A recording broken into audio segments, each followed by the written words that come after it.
안녕하세요. 다락방까지 올라오시느라 고생 많으셨습니다. 바나이 다락방의 바나입니다.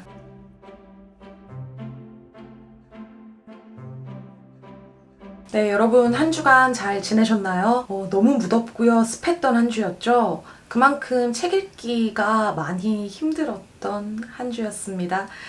저는 그래서요, 주로 자꾸 쉬운 책들에 손이 가더라고요. 읽었던 책을 다시 읽기도 했고요. 독립출판물 중에서도 굉장히 위트 넘치는 책 한 권을 같이 읽기도 했습니다. 그 다음에 편안한 소설, 조금 마음을 편안하게 만들어줄 수 있는 소설들도 같이 읽었던 한 주였어요. 이렇게 다양한 책을 읽었는데 이 중에서 제가 여러분들께 오늘 소개해드릴 책은요, 쉬운 책은 아니라고 생각합니다. 저 이거 이북으로도 한번 읽었고요. 진짜 책으로도 한 2번 정도 읽었던 것 같아요. 그만큼 내용 자체가 힘든 건 아니지만 이따가 영상 마지막쯤에 아쉬운 점에서 말씀드릴 텐데 조금 읽기에 어려운 점이 있었던 책이었습니다. 이렇게 덥고 지치는데 너는 쉬운 책 읽었으면서 왜 영상 리뷰는 어려운 책으로 준비했냐? 라고 하실 분들이 계실 수도 있겠지만요. 이 책의 주제는 굉장히 흥미롭습니다. 책을 소개해드리기 전에요. 여러분들께 질문을 한 가지만 드려볼게요. 여러분들은 책을 읽으실 때 주로 어떤 매체를 사용하시나요? 독서를 하실 때 보통 인쇄가 된 일반 책으로 독서를 하시는 분들도 계실 거고요. 스마트폰이나 이북 리더기, 노트북이나 태블릿 PC를 통해서 전자책을 읽으시는 분들도 계실 거라고 생각해요. 그 외에도 뭔가 오디오북을 통해서 글을 들으시는 분들이 계실 거고요. 아니면 지금 제 영상을 보고 계신 여러분처럼 어떠한 책을 읽기 전에 영상을 통해서 간접 독서를 경험하시는 분들도 계실 거라 생각합니다. 근데요, 여러분들이 주로 어떤 매체를 사용하냐에 따라서 여러분들의 뇌 구조가 달라진다는 점 알고 계신가요? 주로 사용하는 회로가 더 발달된다라는 신경가소성의 법칙에 따라서요. 어떤 매체를 사용하냐? 2가지로 비교하자면 디지털 매체를 통해서 글을 읽는 것과 인쇄된 책의 글을 읽는 사람의 뇌는 다릅니다. 그리고 그 중에서도 굉장히 조금씩 미묘하게 차이가 있다고 해요. 이러한 점을 심층적으로 분석을 해서 앞으로 미래에 어떤 식으로 대처를 해야 할지, 어떻게 균형을 잡아나가야 할지에 대해서 이야기를 하고 있는 책이 있는데요. 오늘 제가 그 책을 여러분들께 소개해 드리려고 합니다.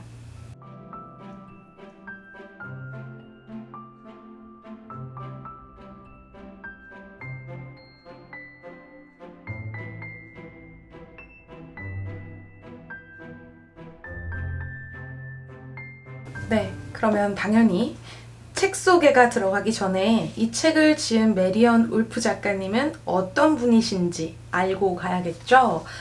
이 책 안에서는요, 굉장히 방대하게 이 작가님에 대해서, 그리고 이 책에 대해서 앞날개, 뒷날개가 가득 차도록 적혀 있습니다. 근데 이거를 아주 간략하게만 소개를 해드리자면요. 일단 메리언 울프는 인지신경학자이자 아동 발달학자이십니다. 현재 같은 경우는 읽는 뇌 분야에서 세계 최고 전문가라고 해요. 그럴 수밖에 없는 게 이 책이 나오기 전에 첫 번째 저서로 책 읽는 뇌라는 저서를 지으셨는데요. 이거는 뭔가 읽는 뇌 그리고 난독증에 대해서 자세히 풀어놓은 책입니다. 근데 이 책을 어떻게 쓰게 되셨냐면요. 책 읽는 뇌라는 글을 쓰시다가 어느 정도 다 끝나고 고개를 들어보니까 세상이 많이 변해 있던 거예요. 주변의 모든 사람들이 대부분 스마트폰을 5시간, 6시간 이상씩 사용하면서 또 스크린을 통해서 많은 정보를 얻고 그것으로 독서를 하기도 하고요. 그러다 보니까 어느 순간 벙 찌신 거죠. 5, 6시간을 스마트폰으로 독서를 하고 정보를 얻는 저 청소년들과 우리 시대의 사람들의 뇌는 또다시 바뀌었을 테니까요. 그래서 무언가 이런 청소년의 뇌회로의 변화를 연구를 하시면서 그 과정을 기록하시고 앞으로 어떻게 했으면 좋겠는지에 대해서 적어놓은 책이 바로 다시 책으로라는 책입니다.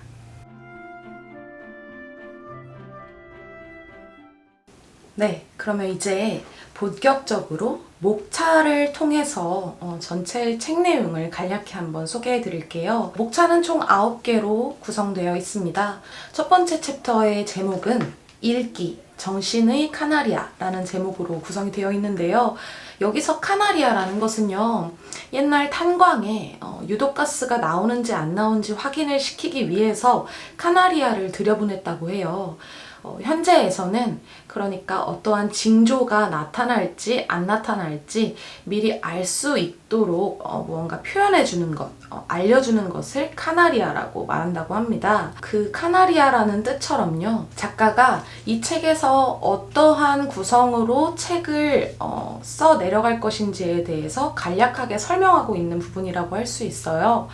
아마 이 책이 전체적으로 눈에 안 들어오시는 분들은 첫 번째 장을 같이 병합해 가면서 읽으시면은 조금 더 편하게 이해하실 수 있을 거라는 생각이 듭니다. 그리고 두 번째랑 세 번째 챕터는 묶어서 제가 설명을 드리고 싶어요. 두 번째 편지에서는요, 읽는다는 것, 무언가 단어를 읽을 때 우리 회로에서 어떤 일이 일어나는지에 대해서 서커스를 비유를 합니다. 이 서커스를 비유를 하면서 조금 더 구체적으로 우리의 눈앞에 보일 수 있게 잘 풀어놓고 있고요. 세 번째 장에서는 이제 그 읽는다는 것, 그때 어떠한 움직임이 나는지 숙지가 된 여러분들께 깊이 읽는다는 것으로 넘어갑니다. 깊이 읽음을 통해서 우리가 비판적 사고를 얻을 수 있고, 또 글을 통해서 민주주의를 실현할 수 있는 그런 방향성의 이야기를 하고 있어요. 그러니까 두 번째랑 세 번째는 읽기에 관련된 이야기를 하고 있습니다. 뒤쪽에 나오는 이야기를 조금 더 잘 이해할 수 있도록 설명해 놓은 장이니까요.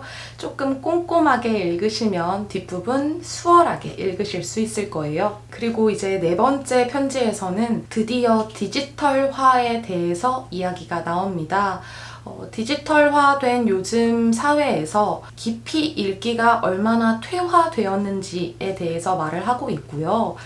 그거보다 조금 중심이 되는 내용은 본격적으로 디지털 매체를 통해서 읽는 뇌의 회로와 종이책을 읽는 뇌의 회로가 어떤 식으로 다른지에 대해서 다루고 있습니다. 그러니까 디지털 매체를 통해서 읽는 것은요, 굉장히 다양한 정보가 있고 그 정보 처리 속도가 빠르기 때문에 읽는 사람으로 하여금 중요 핵심되는 단어들로 읽는, 뭔가 지그재그로 읽는다던가 아니면 앞쪽에 앞머리 말만 읽는다던가 하는 것들 있잖아요. 그런 식으로 읽기가 형성이 된다는 건데, 그 읽는 방법과 이 종이책으로 쉬어가면서 책의 물성을 느껴가면서 읽는 것은 굉장히 다르고, 그것을 통해서 얻을 수 있는 것들 또한 너무나도 다르다, 이런 이야기를 하고 있는 장이라고 할 수 있겠어요. 그리고 나머지 5번째부터 8번째까지의 장에서는요, 이제 유아들을 어떤 식으로 우리가 교육해 나가면 좋을지, 그 어린 단계에 우리가 읽기라는 것을 어떻게 가르치면 되는지에 대해서 조금 많이 나눠서 설명을 하고 있습니다. 마지막 9번째 장에서는요, 지금까지 했던 내용들을 한번 싹 정리를 해주시면서 우리에게 질문을 던지고 있습니다. 과연 좋은 독자란 무엇일까? 우리가 책을 읽는 방법과 디지털 매체를 읽는 방법을 어떻게 하면 균형을 잘 잡아가면서 앞으로의 더 다가올 디지털 시대를 대비할 수 있을까에 대해서 이야기를 하고 있는 장이라고 할 수 있겠습니다.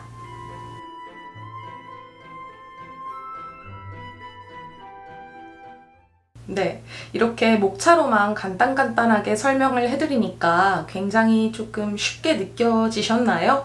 이제는 제가 읽으면서 더 설명해드리고 싶은 부분, 또 제가 인상 깊게 받아들인 부분들에 대해서 말씀을 드려볼까 해요.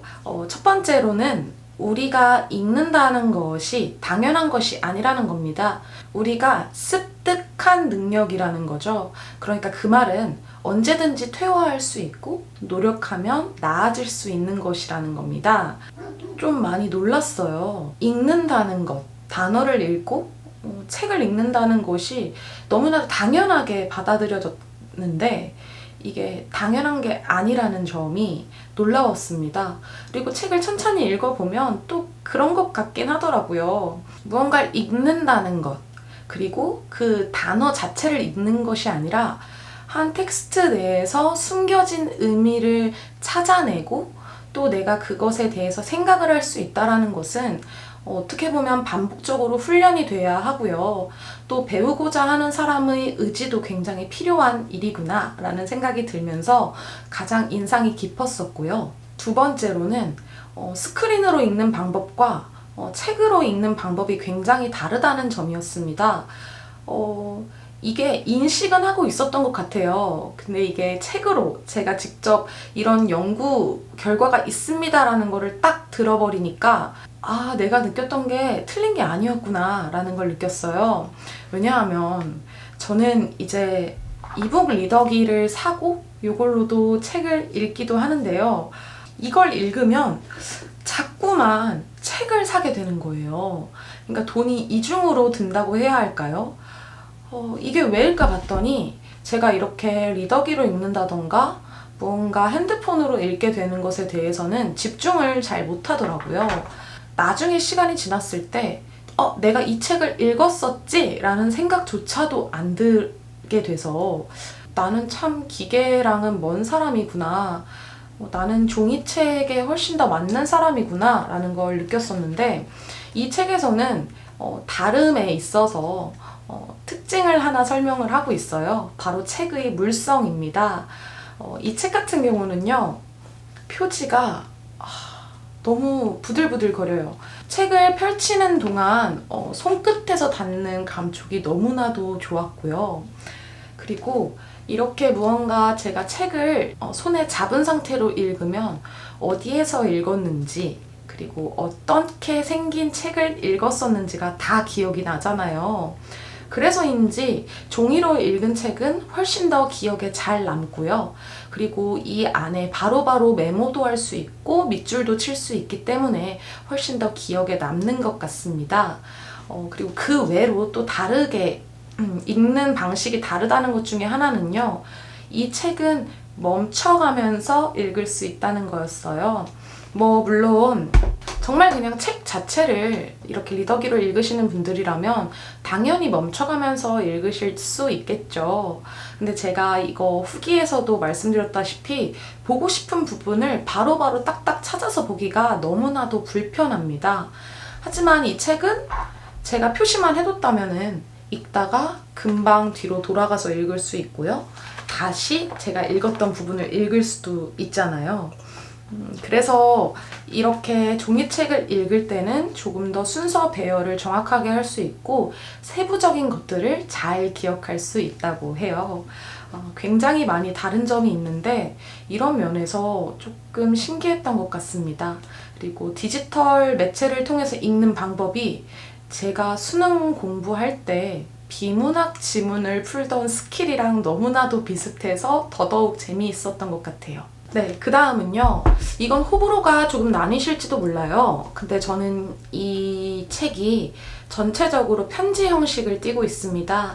아까 9개의 장이 있다 말씀드렸잖아요. 그리고 마지막 글쓴이의 말까지 준비가 되어 있는데 총 이 10개의 글이 다 편지 형식을 취하고 있습니다.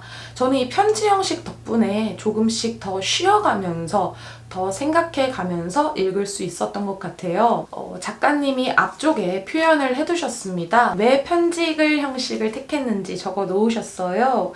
무언가 편지는 뇌를 일시정지 상태로 이끌고 그 상태에서 우리는 함께 생각해 볼 수 있다라고 말씀을 하셨는데 저는 그게 딱 맞았던 것 같아요. 아무래도 편지 형식이니까 조금 더 편하게 읽어나갈 수 있었고요. 아마 딱딱하게 적혀 있었다면 제가 읽기에 더 힘들어하지 않았을까 싶습니다. 네, 그러면 제가 왜 이렇게 힘들어했는지 이게 아쉬운 점 중에 하나인데요.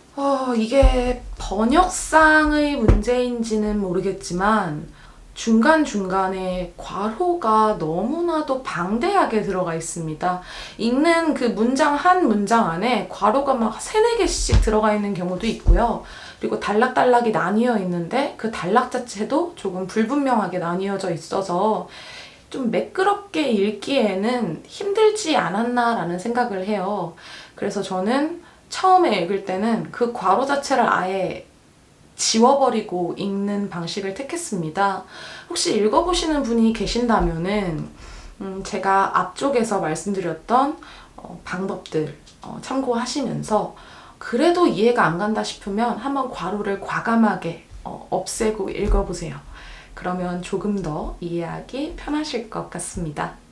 네, 그 다음으로 아쉬웠던 점이 한 가지가 더 있는데요. 유아, 육아에 대한 이야기가 굳이 5장부터 8장까지로 나뉘어져 있을 필요가 있나? 라는 생각이 들었어요. 물론 작가님께서 아동 발달 전문가이기 때문에 훨씬 더 초점이나 포커스가 그쪽으로 맞춰져 있을 수는 있습니다. 그런 면을 생각한다면 유아에 대해서 이렇게 길게 설명을 할 수 있겠구나 할 텐데 제가 읽는 입장에서는 이 5장에서 8장까지는 그냥 딱 한 장으로 축소를 시켰다면은 훨씬 더 하고 싶은 얘기를 많이 담을 수 있고 우리도 차후에 더 많이 생각할 수 있지 않을까라는 생각이 들어서 그 부분이 조금 아쉬웠던 것 같아요. 이 책은요, 평소에 책을 많이 읽지 않으시는 분들에게는 딱히 추천드리지 않습니다. 그 이유가 기본적인 전제가 우리 독자들이 책을 좋아한다라는 전제가 조금 깔려 있어요. 그래서 책을 평소에 즐겨 읽지 않으시는 분들이라면 공감하기 어려운 내용들도 많이 들어있고요. 빠르게 읽는 것을 좋아하시는 분들이라면 조금 쉽게 포기하실 수 있는 책이기 때문에 주로 책에 대해서 관심이 많으시고 또 이런 디지털 읽기와 실제 책 읽기에 대해서 어느 정도 관심이 있으신 분들께 추천드리는 책입니다. 책을 안 읽으시는 분들께도 추천을 한번은 드려보고 싶네요.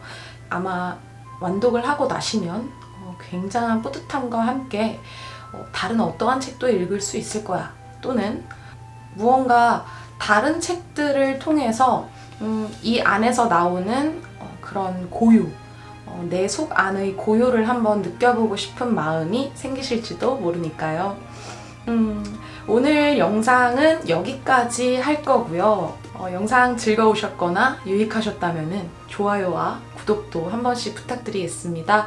알람 설정 해두시면 조금 더 많은 책들 미리 정보 알아가실 수 있으니까요. 알람 설정도 꼭 한번 부탁드릴게요. 오늘도 긴 영상 끝까지 봐주셔서 감사합니다. 그러면 조심히 내려가세요.